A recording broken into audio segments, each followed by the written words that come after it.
আসসালামু আলাইকুম। ইউটিউবের দেশে এবং প্রবাসে যারা আছেন সবাইকে আমার সালাম, শুভেচ্ছা, আন্তরিক মোবারকবাদ, আন্তরিক ভালোবাসা।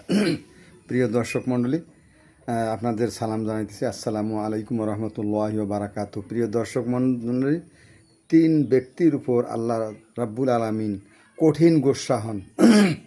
এই তিন ব্যক্তি কিয়ামতের মাঠে আল্লাহ রাব্বুল আলামিন তাদের দিকে তাকাবেনও না, তিন ব্যক্তির দিকে তাকাবেন না এবং তাদের উপর আল্লাহ রাব্বুল আলামিনের পরিপূর্ণ গোস্বা, পরিপূর্ণ রাগ। এই কোন তিন ব্যক্তি আপনারা জানেন কি? সেই তিন ব্যক্তি হচ্ছে, এক নাম্বার, টাকনুর নিচে পুরুষ, টাকনুর নিচে কাপড় পরে, সেই ব্যক্তিকে বলা হয় মুসফিল, সেই ব্যক্তিকে বলা হয় মুসাফিল। এই মুসাফিল ব্যক্তির উপর আল্লাহ গোস্বা, চূড়ান্ত গোস্বা হন, চূড়ান্ত রাগ হন, চূড়ান্ত অভিসম্পাত করেন যে ব্যক্তি পুরুষ টাকনুর নিচে কাপড় পরে, এক নাম্বার।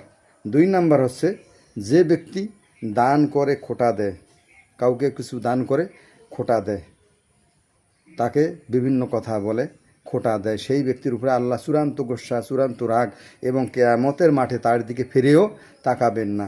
এবং তৃতীয় নাম্বার ব্যক্তি হলো যে ব্যক্তি ব্যবসা করে, বিভিন্ন ব্যবসা করে, কিন্তু ব্যবসায় কসম কাটে যে এটি যদি আপনাকে দেই আমার কোনো লাভ থাকবেই না, এটি এত দিয়ে কিনেছি, এত বিক্রি করতেছি, মিথ্যা কথা বলে, মিথ্যা প্রতিশ্রুতি করে কাস্টমারের কাছে, ক্রেতার কাছে, সেই ব্যক্তির উপর আল্লাহ চূড়ান্ত গোস্বা, চূড়ান্ত রাগ হন, গোস্বা হন এবং কিয়ামতের ময়দানে সেই ব্যক্তির দিকে ফিরেও তাকাবেন না।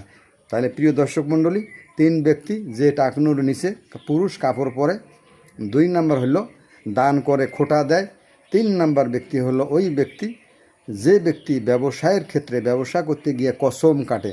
সেই তিনজন ব্যক্তির দিকে আল্লাহ রাব্বুল আলামিন কিয়ামতের মাঠে তাদের দিকে ফিরেও তাকাবেন না। ভিডিওটি ভালো লাগলে আপনারা সাবস্ক্রাইব করে দিবেন, যারা সাবস্ক্রাইব করেন নাই শেয়ার করে দিবেন, কপি লিঙ্ক করবেন, গঠনমূলক সুন্দর একটি কমেন্ট দিবেন এবং লাইক দিয়ে আমার পাশে যুক্ত থাকবেন। সবাই ভালো থাকুন, সুস্থ থাকুন, নিরাপদে থাকুন।